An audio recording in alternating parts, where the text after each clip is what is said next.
So welcome everybody to a very special Legal Tech Talks. Many of you may know me, but for those that don't, my name is Frances Anderson. I'm the Managing Director of NetLaw Media.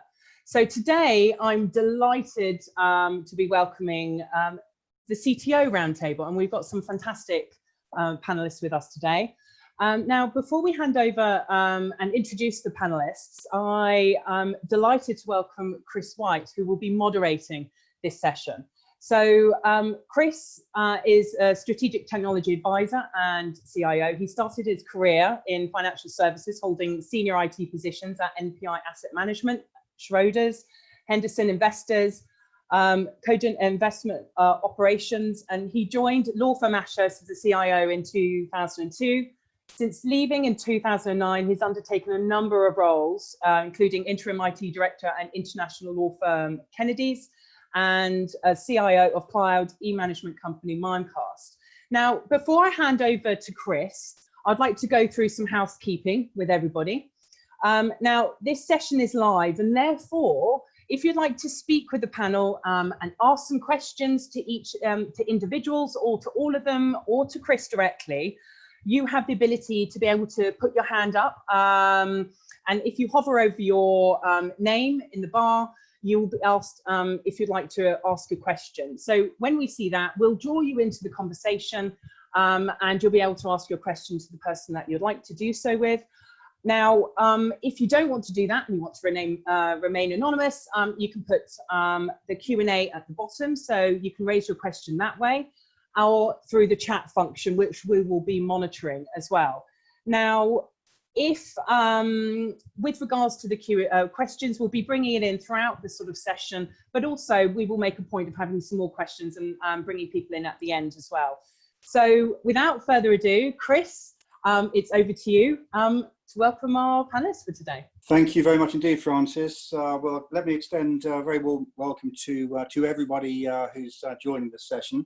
I think we're in for a very good session this afternoon.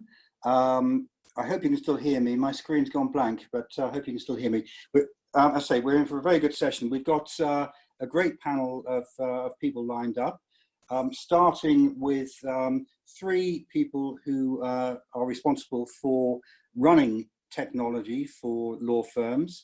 We have Bruna from Linklaters, Karen from Bird & Bird, and we have Charlotte from Freshfields. We're also joined by a software provider, Sudeep from Egress software. So we've got a great panel this afternoon, and I think we're going to have a very good discussion. So subject of the discussion today is really about having sort of come through the pandemic and experienced fairly interesting times over the past few months.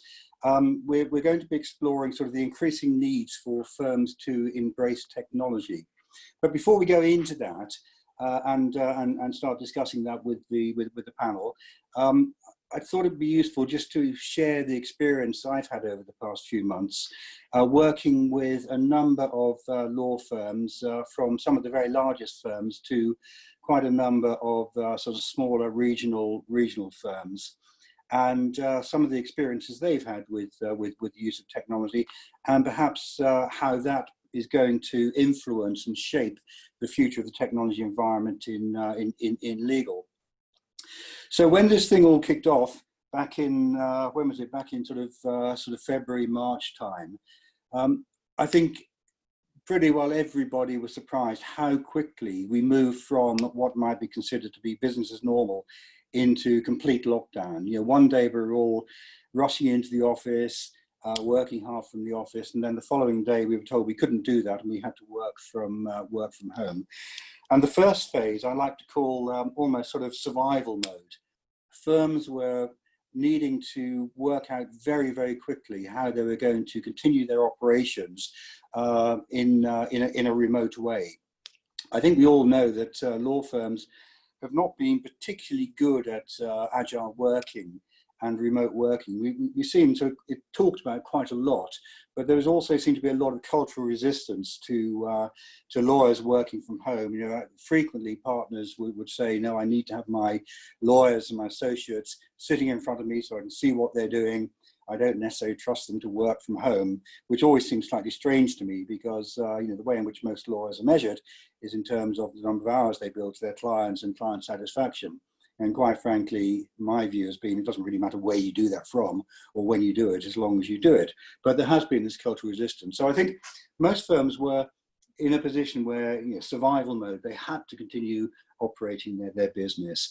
And, there are lots of scrabbling around, I suppose, at that stage, just to make sure that everybody continued to move. And generally, I think most firms have been very surprised at how easily they've been able to adapt. Certainly it's been easier for some firms, perhaps those firms which have made significant investments in technology in the cloud. It's been a lot easier for remote access than perhaps the more traditional firms who run everything on premise. But as I say, by and large, pretty well all firms have managed to survive and go through that phase very well. Second phase really is around planning for exit. Once people had realized they could keep their businesses running, maybe at a slightly reduced scale, maybe furloughing staff or putting other measures in place, but basically keeping their business running. How are we going to come out of this? Because at some stage we are going to come out of it, and really planning for exit. What does that look like? How are we going to introduce people back into the office? How are we going to introduce sort of more what you might consider the traditional working methods? So that was the second part, or the second phase, really, I think, of this this whole pandemic, or the last few months. And then the third phase, which I think we are entering into now, is the future. What does the future look like? What is the experience of the last few months? What is it going to do in terms of reshaping, rethinking the way in which we run our businesses? And I think that's the area we want to really focus on this afternoon. There are all sorts of implications around that. Technology clearly is one. I think a lot of firms are thinking very long and hard about their technology investments. A lot of firms are thinking, well, we just about got away with this by the skin of our teeth. It could have been a lot easier. My CIO, my head of IT, my IT director has been banging on a long time about needing to invest more in technology, to automate more around processes. And I think now we'll find we're we're pushing far more on an open door. Managing partners, senior partners, etc., are going to be far more receptive to some of those conversations. So the part technology plays, I think, is going to really come to the fore and really go up the agenda. Automating processes, trying to take cost out of our business, because most firms, if not all, have suffered in some way around sort of revenue reductions. I think we're going to see a large reprioritization of projects. Maybe some of the more discretionary, nice to have type initiatives which we were pushing for will get pushed down the agenda. Some of them may never happen at all. And I think also what we are going to see is a lot of firms really acting on things which perhaps they would have liked to have done over the past few years, but they've never really been a sufficient priority. We've heard a lot about firms taking paper away from the office, reducing secretarial ratios, automating processes, and all those sorts of things. And quite frankly, when times are good, you're so focused on making money that the focus isn't really on those areas. And I've spoken to a number of managing partners, and so they say this is almost the excuse we need to really start pushing ahead with some of those initiatives. Because in the past, it's gone on the too difficult pile, whereas now it is something which perhaps we might be investing a lot more time in. Then, of course, there's the real estate issue. Are we going to have everybody coming back into the office every day? I suspect we almost certainly will not. People would not want to spend 3 hours a day commuting to sit in an office when, quite frankly, they can work from home just as effectively. So that's going to have a big impact on real estate. And then there are the whole cultural issues. If we're needing to manage a remote workforce rather than everybody sitting in the office, how are we going to do that? How are we going to measure performance? How are we going to look after the health and well-being of our staff, maintain the culture of our business? So these are all sorts of challenges which I think firms are going to be facing and are slowly paying their attention to. So that's my view and some of my observations over working with a number of firms over the past few months. What I'd like to do now is just throw it open to the panel to get people's views on it. So perhaps, Bruna, shall we start with you? What do you think about that, and what are your observations? I agree with you, Chris. I think there's been very different phases in the last 3 to 4 months. We've gone from, oh my God, we need to do something, let's survive, to now I think looking forward as to how do we keep the teams motivated, how are we keeping the collaboration going, and actually how are we keeping, I think to me it's very important, how is our workforce, how are we working together to make sure that everyone's in a good, healthy and strong position and actually kept motivated to work with the faster pace of change that I can see coming as we're getting more and more requirements over the times, as people are adopting technology more because they have to. And actually, I think the more that people are adopting the tech, it's then becoming easier for them, and now they're wanting more tech, different ways of doing things whilst working from home. So I think from a technologist angle, there's more requirements coming our way. We're going to have to be more on top of our game than ever, and actually making sure we are looking after our people, actually to make sure they're in the strongest position to perform and actually in a happy place. I think I take this as, you know, every cloud has a silver lining, and I'm not undermining the sheer tragedy of this pandemic. But for the first time in my 20 years at Bird and Bird, I finally feel that people know how to use WebEx, that they've found where the mute button is, that they don't see it as a dark art, you know, with it's a simple thing, but our whole you know, everything we do with our clients and everything we do involves, you know, communication with them, but actually people have just been woefully bad at that same communication. If they're not in the room, they couldn't cope. And now, whoa, we can all cope. We're using web conferencing tools better than we ever have. I've seen people, you know, the whole concept of what do you mean, this share screen, and now sharing everything. And I take that as a massive piece of good news that's to emerge from a very dark period.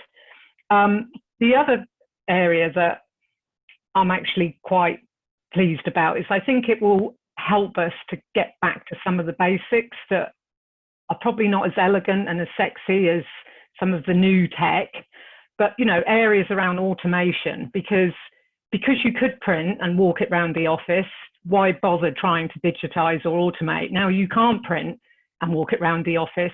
Finally, I think people are seeing, you know, the benefits of being able to automate some of these processes, billing, you know, paying invoices, all of that. And I've had more requests about starting to talk about that, using e-signatures. I mean, we've had DocuSign for years, not new, and could really struggle to get people to do it. And now, of course, because they had to, they have. So I'm actually thinking that we should take it all back to basics a bit and stop worrying about AI and machine learning and blockchain and all of that, and just actually automate and start using some of the tools and technologies that have been around for a while, and now we can really see the use of. And if we do carry on working in a very agile way, which I think is inevitable, then we're going to have to embrace these things, because, you know, the printing piece, I'm fairly certain that all law firms spend a small fortune on printing. And we've got printers have sat there for 4 months, but not printed. And so, but we're still continuing business, we're still moving on. So we have to seize this opportunity, I think, to really start looking at some of these less exciting areas, but where there's some real efficiencies and savings to be gained, and not lose the opportunity. Someone else said to me that about the trouble is we've all got muscle memory, and if we all just start moving back into the office, I think that the chances we just pick up where we left off. So we have to get in fairly quickly, literally in the next few weeks, I think, as people start to sort of, you know, return to their offices. Okay, thank you, Karen. Interesting, you mentioned printing. I was talking to a managing partner recently, and they said both their printing and postage costs have reduced by 50% since we went into lockdown. I think that just proves the point. People do a lot of these things, as you say, just because they always have, and they don't really question whether they need to send a hard copy of the email they just sent, or whatever. So thank you for that. Charlotte, what's the experience of Freshfields been like? Really interesting to hear Bruna and Karen speaking, because I think they touch on a couple of really important themes that I'm seeing and hearing talking to my networks. The pace point, I think we've had to respond to business needs at a pace which probably hasn't been normal in whatever normal times are now. And I think we've almost raised the bar a little bit, and there's an expectation now. I feel like in some cases we've pushed things out in a matter of weeks, quite frankly, that would have taken months and months and months to deploy.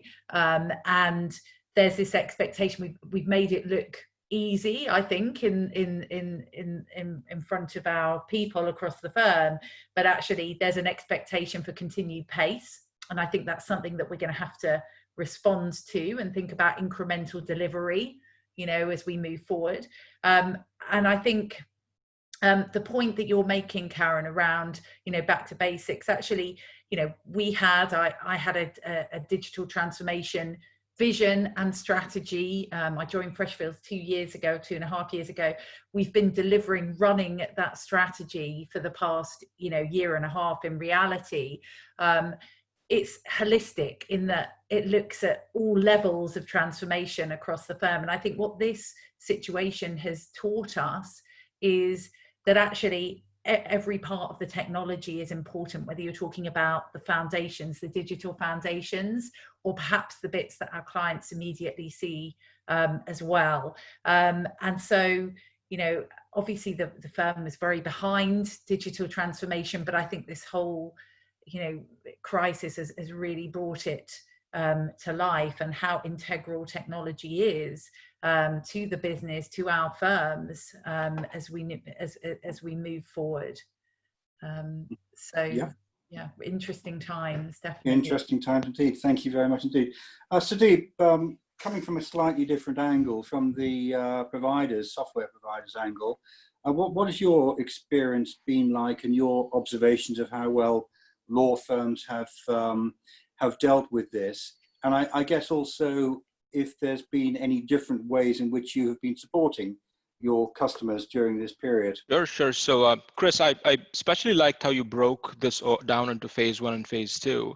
And what we saw in phase 1, which I think was in late March, early April, was that some of the smaller law firms, especially, really struggled to provide laptops to all their employees, even to work from home. Really struggled, for example, to have secure and effective VPN services up and running as well. But once that got settled down, people just got right back to business. And we do work with dozens, if not hundreds, of different law firms across the world, and we saw that our interactions, which we study quite closely, went back pretty much to average. And then again with phase 2, as both Karen and Charlotte touched about, people are trying to look at long overdue projects, and we're a security software provider, especially in our space, to see how providing people more secure ways of communicating might help them, especially since now we feel people might be working from home for many more months, if not years as well. So a lot of these long dormant projects, especially in the security IT stack, now are being resurrected. And your customers, you mentioned that you provide services across the globe. Have you seen any regional differences?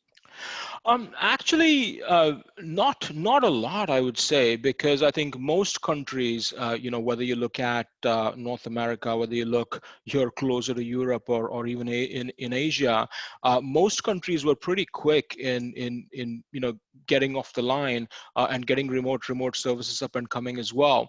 So from a regional perspective, we did not notice any difference, except that perhaps in Asia, so say in Singapore and Hong Kong, we saw that the crisis, of course, hit much sooner than the rest of the world. So many clients there were mandated by different governments to come up with a business continuity strategy in about the January-February time itself, which stalled quite a few IT and digital transformation projects, while that certainly hit the rest of the world much later. Right. Yes. Yeah. Okay. Thank you. So just moving on then, thank you for all of your sort of input so far. You know, very, very interesting to see how various organizations are coping or have coped during this period. What I'd like to move on to now is I suppose what's the, not a phrase I like, but the new normal looks like.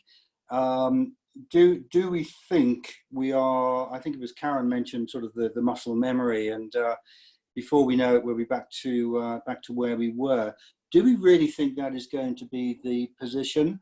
Or, you know, I read a poll fairly recently, I can't remember where it was, but it said something like 50% of partners said that if they were required to go into the office 5 days a week, they would seriously considering changing firms.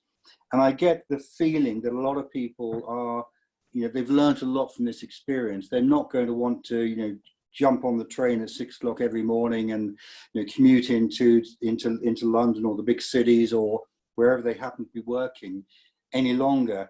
You know, they've learned from this experience. They've learned that, you know, quite frankly, that there's a far less stressful way to operate, and from a quality of life point of view, and indeed a cost point of view, things could be a lot better. So, where do we think we are going to be, sort of in a let's say a year's time? Where do we think we're going to be in terms of, you know, offices still having, firms still having large office accommodation premises, and the majority of staff going into the office every day? Where do we think we're going to be? Who would like to start off with that? Bruna, can I go to you? Start off with that. Where do you think you're going to be? And I guess also what planning is your firm doing around this? I guess it depends on how long this pandemic goes on for, and when there's a vaccine. I think it depends on the commitments that law firms already have to the properties and the leases that have already been signed up to. I think I sense there will be people will want to go back to the office initially to have some kind of, you know, meeting up with the teams, with your friends, with your colleagues that you've been working with. And then I think from that, a new pattern of working will then come. And I think it would depend on the country and the cultural, and actually, again, how much office space you've already signed up to or not. I think it depends on the type of task that you're doing. So maybe, you know, if you're meeting clients or meeting suppliers, and you might have to be in the office sometimes, not all the time, but some face-to-face would be good. But I do think ultimately, I think it would be a more agile way of working, with more people working from home or working from where their right place might be. And I would hope that it might bring with it actually the opening up of some barriers that we currently have, with people kind of, you know, only being able to recruit people if they can commute with a certain distance. So we should hopefully end up, I think, with more flexible teams, more diverse teams, because the places we can recruit from will become wider, because everyone doesn't have to be in the office all the time. So I think I see a mix. I think I see a mix of sometimes coming into the office and actually sometimes working from wherever your chosen workspace might be. But I also see up front maybe an initial coming back to what everybody left in a hurry, because I think there needs to be something there to then start the new phase. And I think it will be different for different businesses, and depending on which areas you're working in. Bruna, you mentioned the diversity issue there. You know, clearly it's a big issue, you know, still within law firms. Do you think that, you know, a more flexible way of working is going to really help with that, and you know, really help us to get to where everybody wants us to be with that? Yeah, I believe so, because at the moment, you know, if you're headquartered in London, or you've got offices in London, it's a great mix. It's a mixing pot of people and lots of diversity. Whereas typically, if maybe you might be in a different area or in a different country, you don't get as much as that cultural mix. Whereas actually, if, you know, you take away those restrictions around the commute and things like that, then maybe we could even be recruiting from different cities around the world, as long as they're in the right time zones. You don't know. I think it could bring lots of change with it, and actually we could have a more global workforce. Okay, thank you. Karen, coming back to you. Yeah. I think, I mean, there's been all sorts of surveys, hasn't there? I mean, we shouldn't just take everything from Roll on Friday, but it's actually a reasonable barometer of what the thought is. And, you know, the surveys that have been done with via Roll on Friday point to an awful lot of lawyers saying, I don't want to go back to that 5-day a week in the office, the long days, the commutes and so on. And our own survey that we've done internally in the London office, most people are, particularly at the moment, still wanting to stay home, but there are a number of factors to that still playing, you know, the childcare, lack of school, you know, no school, childcare, the whole transport issue, the lack of vaccine and so on. And I think as kids start going back to school and or childcare comes back, and hopefully transport is reasonable, then I suspect people will be slightly more keen to get back in the office. The thing is, when we talk about bringing the lawyers back, the bit that bothers me slightly is there will be an awful lot of quite junior people that are probably struggling at home. You know, if you're living with parents or in a shared flat and you don't have anywhere to work, a desk or a proper chair and so on, these last 4 months must have been very challenging.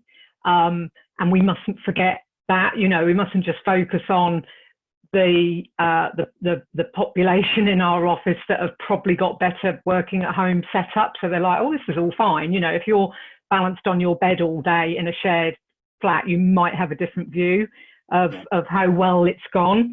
I think the training and the knowledge share piece, particularly with more junior lawyers, would really need to think that through. You know, you have your trainees joining and just joining from home. I can't. That would be very challenging for them. And you know, we will have to rethink your whole learning and development programs, I think, to support that knowledge share. And I think from a tech space, we'd have to really start thinking about how we allocate work, because it is a little bit at the moment, oh, who's around? Oh, and well, of course, you won't have these people in your eyesight. So I would very much see us all starting to think about looking at and using proper resource management and allocation products to help with that. And that actually might be a very positive thing, particularly for more junior lawyers, that they get more opportunities perhaps. So I think there's a few, you know, less tech, but more behaviour and culture things we've got to think about with all this. Yeah, okay, thank you. Charlotte, Freshfields, what is the what's the view of Freshfields on this? And I suppose following up from that, how much time are you spending actually, you know, or what are you doing in the way of planning for the future? I think, obviously, and there's a question or a comment someone's raised, you know, there are some companies that have been more agile for years and firms, and this is just, you know, comes naturally in the consulting industry, for example, and many other examples we could use. And if you've worked in those environments, it comes much more naturally. What I think we've done is shown people that haven't worked in that way the art of the possible now. And honestly, I agree with the comments that have been made here. I don't think there's any single answer. I think the answer is flexibility and agility, and actually thinking about different personas, whether that's in terms of the job roles and the things that people need to do, or even the personal personas. So Karen, you made a really good point, you know, around some of the actual specific challenges that some of our teams and people across the firm might have.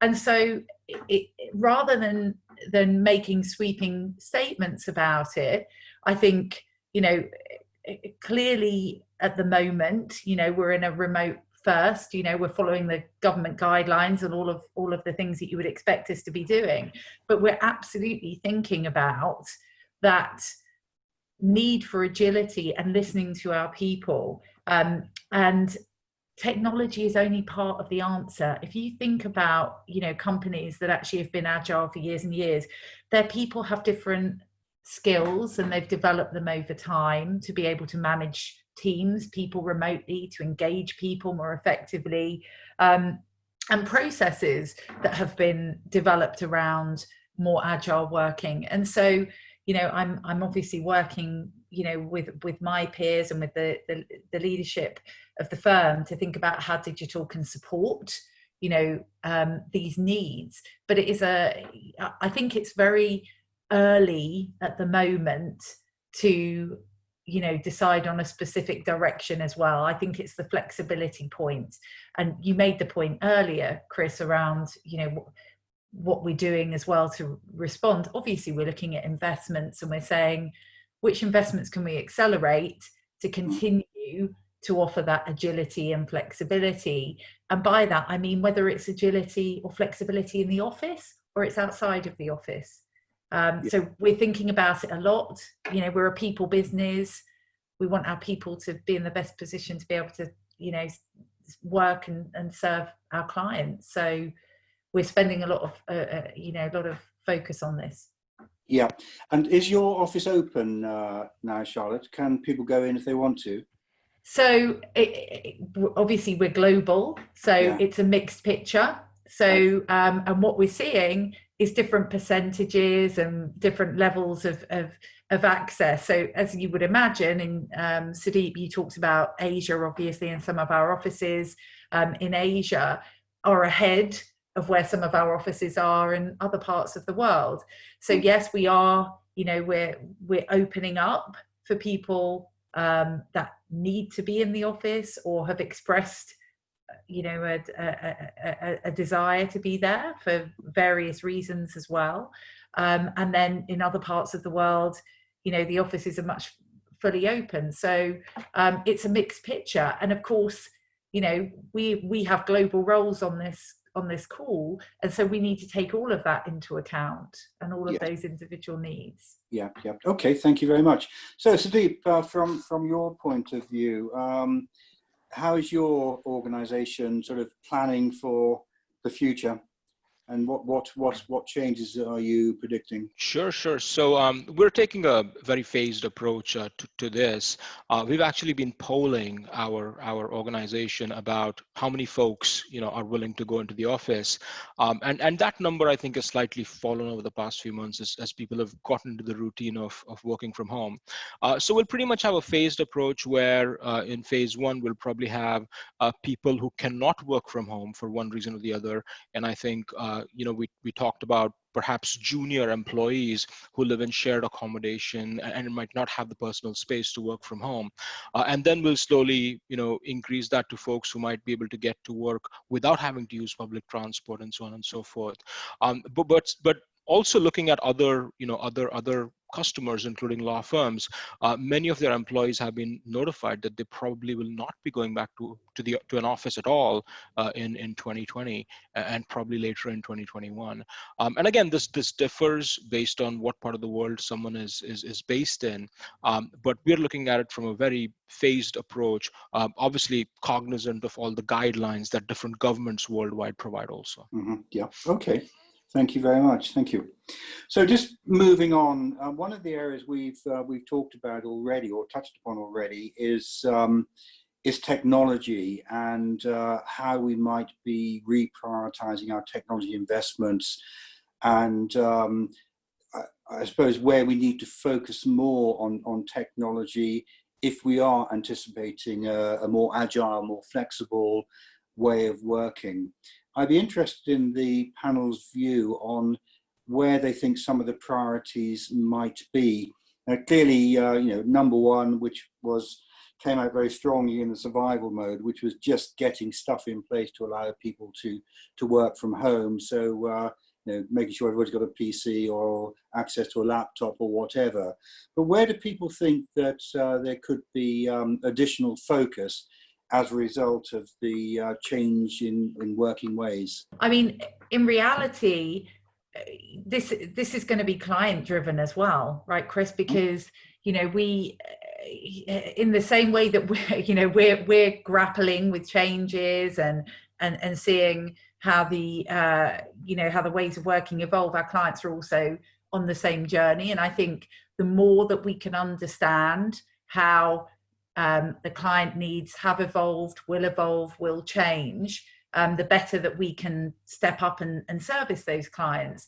So I do think, and whilst of course we've got, lots of investments in flight, there's absolutely an opportunity to really look at those client journeys, to really understand the different journeys that our users have as well, using the new technologies that are now available to them and the services and how they've evolved. And quite frankly, really take a data-driven approach, focus on points which we know are going to deliver the most value for the client experience. Right, yeah, no, I absolutely agree with that. Have you got any examples you could share with us of sort of where that might be apparent? So if you think about collaboration tools, and you think about sharing of documentation, I mean, at a basic level, you know, we referenced, you know, e-signing on here. But if you actually think about drafting of documents and sharing those in the future, you know, my assumption is that or I would assume that there has to be some evolution in how we're managing exchange of information and documentation. That's just one area. But again, if you think about and you plot out that client journey from client take on, and then understand all of the points that actually of that client journey that could be improved through or facilitated more efficiently, effectively, more responsive through technology, that gets you to some pretty, you know, interesting areas to focus on. Yes. Sorry, Karen. Yeah, that's all right. No, but collaboration was exactly the piece I was going to say. I think we've all talked about we collaborate with clients, and we've, you know, we're all using data rooms and, you know, bits of workflow and automation around the data rooms and so on. But because I think we've seen a lot of our clients weren't as prepared as I think a lot of the firms here. I think most firms moved to the remote just like that. That's my impression. I think we were quite ready for this. And it was still a bit stressful because you've got to get several thousand people all of a sudden working, you know, in a completely different way. But I think in terms of the infrastructure, I think everything seemed to have gone very smoothly. But for a lot of clients and smaller firms, perhaps, you know, they had to almost deploy whole new products overnight. You know, we all know how Microsoft had said there's no more space on Azure, and we're prioritizing it for key, you know, NHS and government and so on, because, you know, and speaking to Microsoft, they said it went from nothing to literally overnight everybody wanting MS Teams. Now, MS Teams isn't, I mean, it's been kicking around for a while. And I think because, you know, a lot of organizations were like, we can't work, we have to do something really quickly. So they did something really quickly. They've now seen the benefits of these types of products. And we've had a few clients coming in and saying, we really want to use these much more to the potential, whereas a few months ago, we'd barely talked about it. So that collaboration piece, I think, is now what's going to, to my mind, is really going to be the big focus, and getting that right across all of us, you know, not just ending up with another data room type scenario. What about, Karen, some of the areas where, you know, there's been a lot of talk around artificial intelligence, machine learning and blockchain and those things.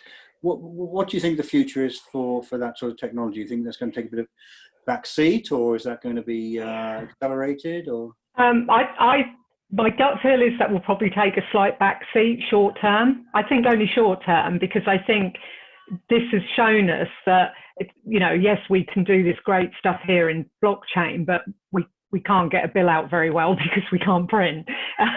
So I think, you know, it won't take a complete back seat, but I think that the focus will be on better collaboration, working out how we will keep with our clients, and you know, to move from the very traditional, you know, we've all got floors of meeting rooms, and what we're going to do with all those, and you know, and the whole you know, keeping in touch with them, but not just boring our clients with yet another webinar about something else, that when we've all got Zoom fatigue anyway. So you know, I think that's where the focus will be, at least probably to the end of the year, would be my view. Right, yeah, okay, thank you. Bruna, what's your view on this? Yes, so we're seeing more take up of our Nakoda platform now, which is a digital online contract negotiation, where the lawyers are actually, you know, it helps with the automation of contracts, but actually you can have one or two, several parties working together on a contract online, and then it spits something out at the other end, which then can be digitally signed, and off you go and you're ready. And we're doing that with a couple of clients, so that seems to be working quite well. On the collaboration side as well, I think beyond Teams, there's things around, you know, like whiteboarding, all the tools that you can't get a flip chart out in your front room anymore. So what are you going to do? Whiteboarding, but then how many collaboration tools are we going to have? You know, you're sitting here, you've got your email coming in, you've got Slack, you've got Teams, chats going everywhere. Which one are you going to look at? So I think somehow we're going to need to filter into whether it's a WebEx platform or a Zoom platform, have something that's got the chat there, which has got the workflows in it, more of a mixed environment. So I don't think one solution will answer everything, but it's how do we bring the best out of all these different solutions together to almost create a virtual office room, I think, for ourselves and our lawyers and actually our clients. But I do think this has given everybody almost the impetus to, and always the kick that we all probably needed, to look at how we're doing things, to see how maybe even difficult some of the technology that we've set up is for some of our users. And actually to start to reassess, could we make stuff simpler? Mm-hmm. And actually, you know, how can we make some of this tech simpler so it's more akin to using your iPhone, or, you know, WebEx is great, we've got WebEx, Zoom is a lot easier to use, it's all that kind of thing. So to me, it's considering tech not just from the tech point of view, but the usability. I mean, the usability is key now, I think. Is it easy to use? You know, the less clicks, the better. So I really do think it is the time, almost the time for digital has come. We probably have all the tech that we need. It hasn't all been created yet. But I think this will really give it the push, and we'll start to open up the areas and so that we can focus on those. Right, yeah. What about areas like process automation and document automation and those things that, you know, firms have been dabbling with for a while? They've never become properly mainstream in a lot of firms. Yeah, no, absolutely. And I think some of that is more than technology, is actually being able to have the right people within the firms that can actually pick those areas and focus on those and design what those new processes should be, rather than lifting and shifting and digitizing what we currently have. And it's something that we're looking at the moment, is actually which areas, you know, can we focus on, and how can we change things, because we don't have so many people in the office. But then there's also the view, I think it then starts to go beyond technology, because then do we need people that can do more of a mix of jobs going forward as well in tech, rather than just having siloed specialists, so that if something like this happens again, you know, you've got more people that can turn their hands to different things. Yeah. Okay, thank you. So Sudeep, what's your view on this? Have you seen any changes or different requests from customers coming in? Or? We have, and, you know, quite a few threads that the panelists have talked about that I'd like to pull on as well. One is, you know, of course, a lot of studies been done that people have taken 30 to 40% less holidays in the past 3 months than they did in previous years, and this is because, of course, you have nowhere to go except your own backyards. So while lawyers already work in very high pressure environments, there's an even bigger blurring between home and work life here. So some of the requests that we see from customers include, you know, can we help lawyers and employees prevent mistakes as they're sharing sensitive data? You know, I know, Karen, you spoke a little bit about machine learning and AI, but there are very interesting technologies where, you know, we can now look at a user's past email behavior, and if they're sending the wrong matter number or the wrong content to the wrong person, then we can very effectively, you know, block that and report on that as well. So that's a little bit of a you know, small step in that space. The second thing that people are being more aware of, and, you know, Bruna spoke about collaboration systems. You know, now that you cannot see your clients face to face, you have to move a number of paper-based processes into the online world. And instead of using shadow IT systems like, you know, free file sharing platforms, people are also looking for secure systems that you can audit, report, protect, have data residency on as required globally as well. But also going back to Bruna's point, make it very easy to use. Because important to remember that, you know, while we are going through tough times with the trials and tribulations of COVID-19, so are our clients, right? They've had to change their lives. They've had to upend their workforces as well. So something that maintains that balance between, you know, security and usability is quite essential, regardless of what communication tools you pick there. And the third one that was very interesting is, you know, one of the law firms based in the Southeast that I was talking to in about April, not only were they dealing with COVID, but unfortunately their data center got flooded as well in the middle of April. So quite a double whammy there. But then also, you know, people have a lot more emphasis now, I think, on cloud-based systems.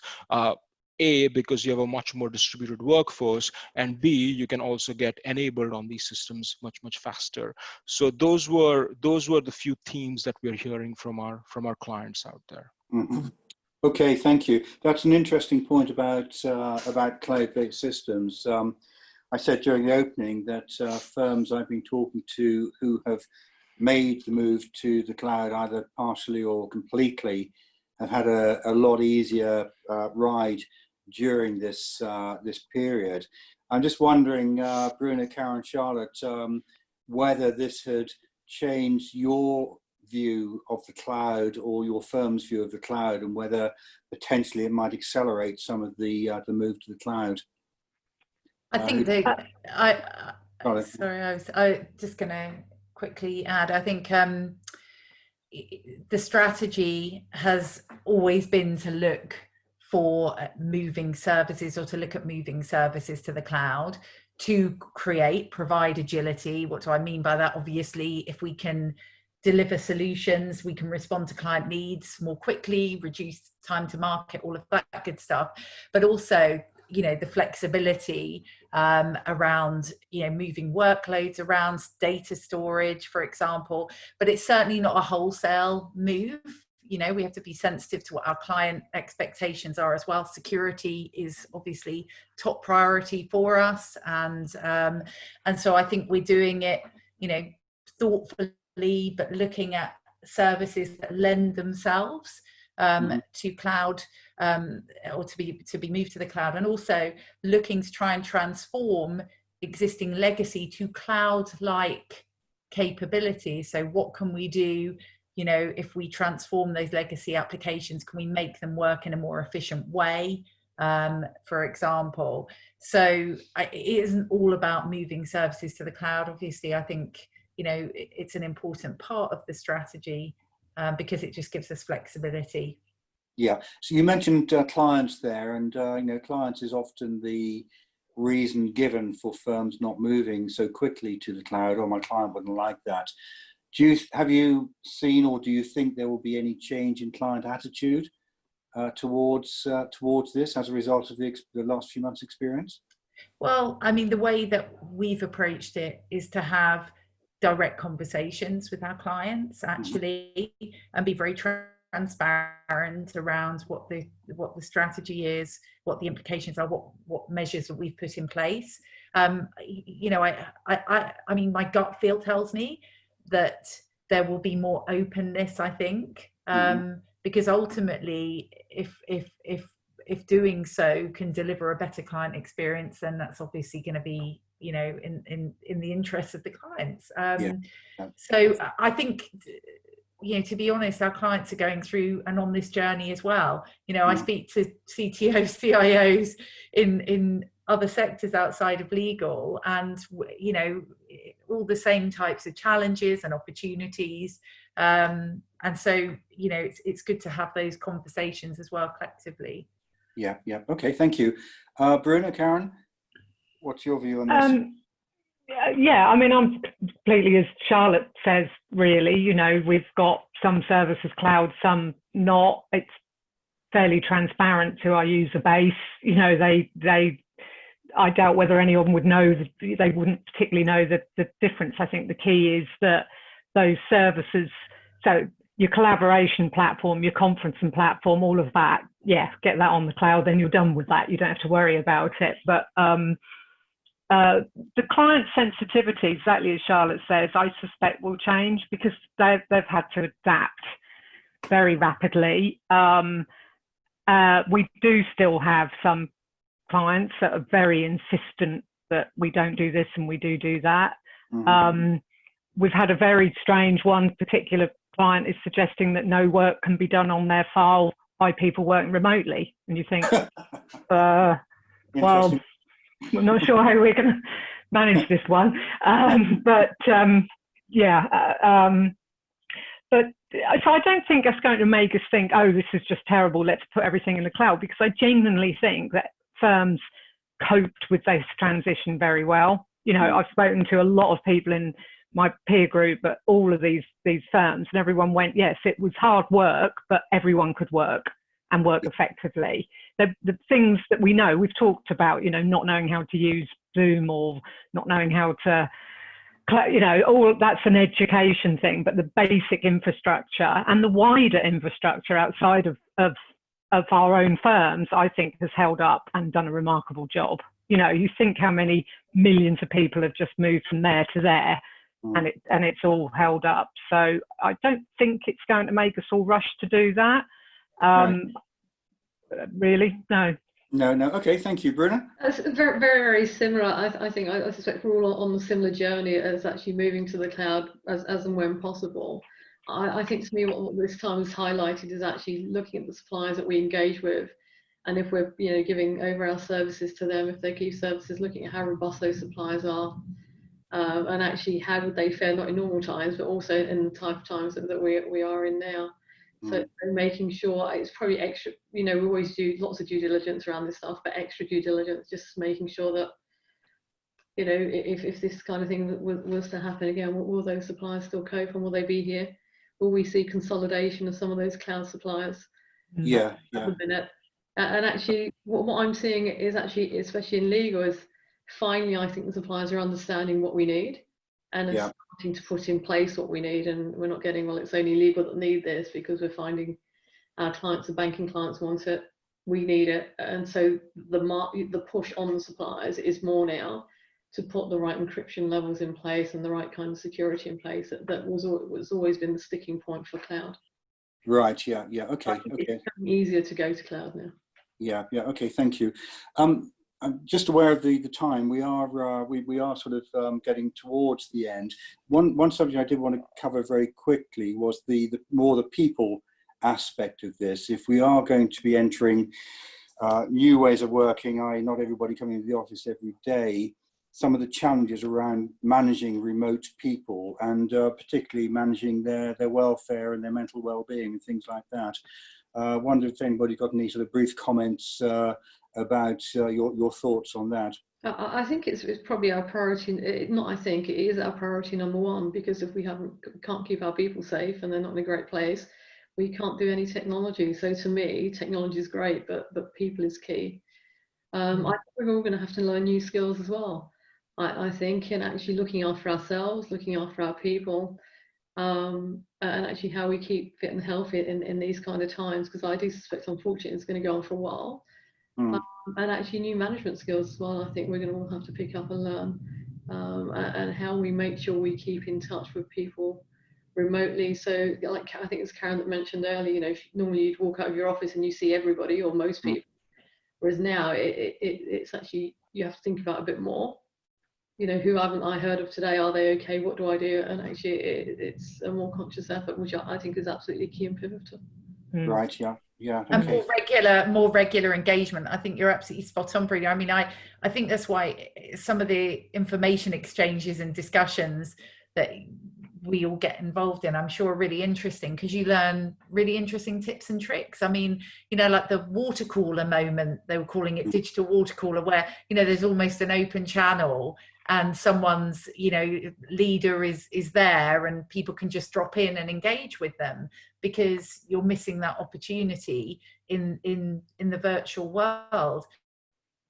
I think on the point, you know, around managing teams remotely. I mean, I think it's about, I feel very strongly, and I completely agree with everything that Bruna said. I mean, looking after our people absolutely has to come first, but there is a point around focus on the work and the output, manage the work, not the people, set really clear, you know, objectives, make sure that you're, you know, that people really, really understand the role they're playing in delivering the work, whether it's the overarching vision and strategy, but and recognize that effort. I mean, one thing I'm sure everyone's doing it as well, you know, doing much more regular town halls, getting out, talking to people. I'm trying to also call people when they send me an email asking me a question, you know, and video calling, because I like seeing people's faces and interacting with people, but not just getting into endless email mode. And I think it just exactly as I think we've all said, it just causes you to think about collaboration in different ways, be more creative, and share stories, share what's working across teams as well. I think, Charlotte, you know, something which sort of strikes me as sort of business services heads, you know, we've been used to running fairly large remote teams, not often global teams. So we're, you know, I'd like to think sort of fairly seasoned managers and leaders. We all know that a lot of partners are perhaps not the best at managing their teams or their sort of lawyers. And I'm just wondering, you know, whether we need to give a lot more focus and give them a lot more support and skills in managing that. To say we've been doing it a long time, probably built a career out of it. They haven't necessarily. They're brilliant lawyers, but they're not necessarily brilliant leaders or managers. You know, my personal feeling is there needs to be a lot of support and help around that. Yeah, what we're seeing is actually we're seeing kind of pockets of excellence in terms of ways of working and adopting. And so what we're trying to do then is seed those people that have, you know, got creative with the technology or engagement more widely across their practice areas as well.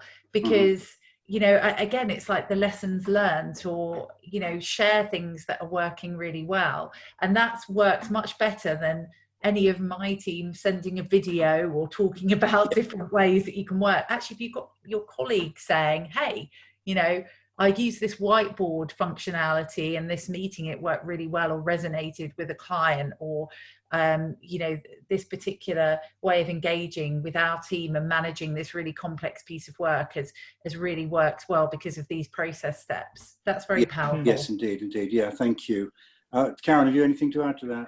The whole way that we do our learning and development and training of both lawyers and non-lawyers needs a rethink in light of this, to teach things, well, as far as you can teach soft skills. I'd hope that some of this is instinctive, that we've got to, you know, keep our teams motivated and call them more and so on. But I think there's a bit of work involved to get people to a different mindset, that they don't have their team just outside their room. They've got to really make a bit more of an effort and use different ways of connecting. Yes, yeah, indeed. Thank you. Sudeep, any comment on that, sort of how you managing your teams? Just what, you know, reiterating what Charlotte said as well, you know, to focus on output rather than specific hours or effort that someone's putting in, because of course in our teams we have a number of parents, we have a number of parents with young children as well, who might be having their children at home till September or October of this year. So giving them the flexibility, giving them that understanding is as the balance work and home is quite important for us as a business. Okay, good. Well, thank you very much indeed. Well, that's about us. I think we're just about out of time. So firstly, I'd like to thank the panel enormously for, I think, what's been a fascinating conversation. There's absolutely no doubt that you know, the world in the future is going to look to be a very different place, and that in itself is going to present some significant challenges for all of us involved in sort of running businesses. But I think also on a positive side, what it's going to do, it's going to open up a lot of opportunities for us involved in the technology space.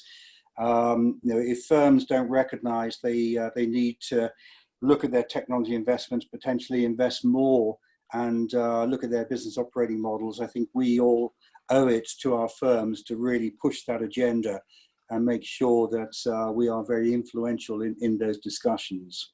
So look, I think it's been very, very helpful. Thank you very much. I hope the panel has enjoyed taking part, and I hope that the audience have found it useful. So Francis, perhaps I could hand back to you now. Absolutely. We have also got about 5 questions that people are asking and wanting to come into you, whether or not you are all open to staying a couple of minutes longer to answer some of them for people. I will put to the panel. And also Chris, I think for your thoughts as well, and based upon your experiences on this too. So we've got the first person was from Arif Kamal, reference planning for exit. They say, I can't see businesses going back to the old ways of working. I believe this crisis has and will continue to transform businesses. How do you think a typical law firm will be operating in the future, including infrastructure, setup, such as agile, AI, tech? So I think all of the above, really. I think we are going to see firms, we're going to see firms actually continue on the journey a lot of firms already started. And a lot of that is around more flexible technology, more my whole technology strategy in the last few firms I've worked for has been based on the fact that people can access corporate systems wherever they happen to be, whatever time of day and night it is, whatever device they happen to have in front of them. And that's what we've been working towards for some time. I think this is just going to accelerate that. I think we're going to see firms move away gradually from any sort of on-premise technology they've got, move into the cloud, move into more managed service environments. It's often said, if you were to set up a law firm today, would you go and buy yourself a data center somewhere? Would you buy lots of servers and put them on premise? You wouldn't do that. It just wouldn't make sense to do that. So I think we're going to see a lot of firms question the way they're operating and move more quickly to on that journey, which a lot have already started. Yeah, I completely agree with what Chris said, and I think we touched upon it when we were discussing it as well earlier. The agility point is just key, and I don't think we're going to have any one size fits all. We need technology, and I suppose the way I think about my role in the future, it's about future-proofing the firm, right? If you're creating digital foundations, you're simplifying the technology, infrastructure, architecture, you're making it much easier for the firm to respond to either market change, global events as well. It's just the theme of agility throughout. Thank you. Thank you for your answer. And we've got one which I'm going to pull in. I'm going to pull Sudeep into this if I can, because we've got a question here from a Matthew Cooper. Basically, he says here, we've recently started using Egress Prevent and Protect due to several misdirected emails and compliance breaches. Overall, it's been a good experience. However, we've had a lot of pushback, mainly from other legal companies and judges, courts, some refusing to receive anything via this medium. In brackets, cultural issue, not technical. Some have suggested that if they are forced, then they would rather go back to paper and post, and wondered if others had had the same issues and how you've worked through that. Is this something you've come up across, Sudeep, or what would you suggest? Once in a while, we do come across this, and that's why I raised the point that while we're thinking about initiating secure communications from our side and thinking about our employees, it's also important to be cognizant of what the circumstances on the recipient side, and make sure that we communicate effectively with them about why we're using these new and secure ways of talking to them and sending them secure documents. So I think what we recommend to customers is to have some sort of a communication plan before changing the way in which they're sending documents and sensitive attachments to their clients, and educate them about why it's so important. I've certainly had experience for you to protect in their the data. past of people objecting to using different approaches, you know, be it around security or whatever. You know, we all know that you know, lawyers, you know, they want an easy route. If you start, you know, I remember years ago implementing a password policy, and you know, and then immediately you've got 1,000 lawyers saying, "Oh, I can't possibly remember a password." How they can remember pages and pages of case law, I've got no idea if they can't remember a six-digit password. But you know, I think these are things we're just going to have to work through. Right at the start of the pandemic, I was doing some work with the Lord Chief Justice around trying to work out how we can get courts online and how we can get judges to work remotely. And you know, a lot of that was around cultural resistance, really, because you know, they've been used to having you know, their clerks around them. They've been used to having piles of papers put in front of them and spoon-fed almost. And you know, we've all had to adapt to new ways of working. And I think it's just an education process, and people are just going to have to accept it. And it's just part of the cultural change we're going through. We've got someone, just if I may, I know this is, I'm conscious again of time, from a barrister actually. So Narendra, has worked for the international company for over 15 years. He goes, over more than 12 years ago, we were allowed to work at home and the technology was good and we could manage our work-life balance better. The company also saved costs by reducing office space. However, in my view, we should still have face-to-face meetings. As we should not forget about the personal human interaction. How important is that? We did touch upon this, but Karen, what's your kind of view on this kind of part which he suggested? Yeah, I think the face-to-face with, you know, your teams is still important, and still will be with your client. You know, with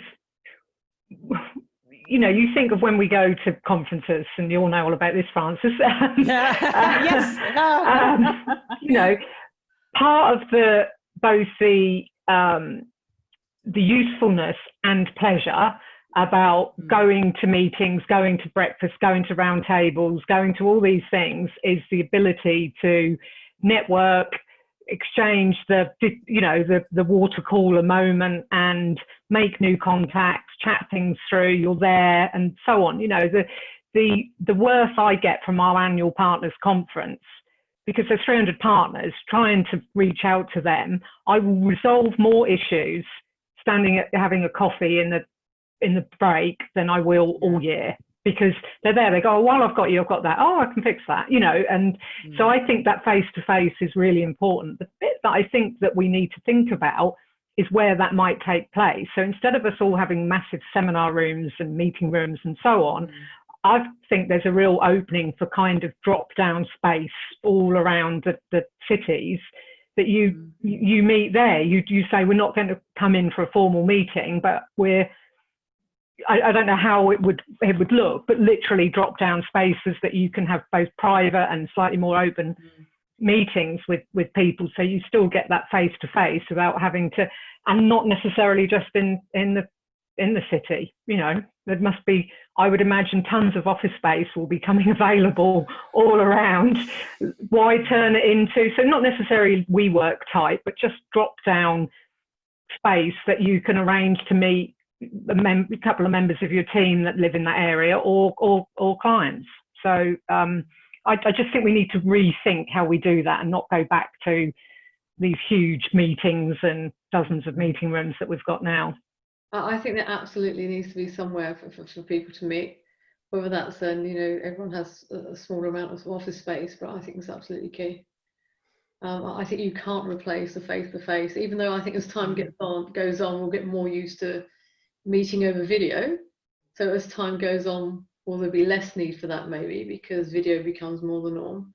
But then I think it's not the same feeling on video or on the telephone as meeting someone face-to-face or meeting a team. It's just a different thing. Balance, I think, is really, really important, because, you know, I find it so interesting when you see these news, different articles that come out and reports, oh, you know, this company's done this, or this has gone all this way. And I just think, you know, again, it's the balance. People have different needs. Teams like to work in different ways. Work should define as well how people need to engage. And I just think, again, I sound like a broken record. It's the flexibility, it's the agility. And I think, you know, there'll be some really interesting conversations happening across the city around the future, you know, workplaces and you know, how we need to think about that, and how we can make most use of technology, how technology can enable the business needs.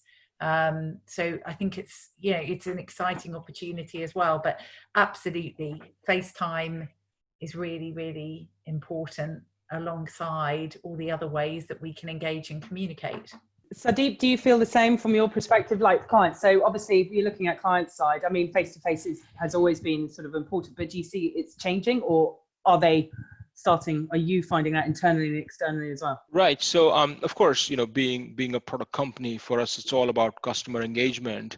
And traditionally, over the past many decades, there's been a lot of pressure on sales folks to go see clients in person, right, to develop those relationships. But it's been a pleasant surprise that we can actually be very productive and get a lot of business done quite efficiently without having that, you know, face-to-face interaction. So certainly, I feel that the way in which we engage with our customers and the way in which we, you know, sell software to our customers will change over the next few years as well. Certainly, that emphasis on forcing face-to-face meetings might not quite be there.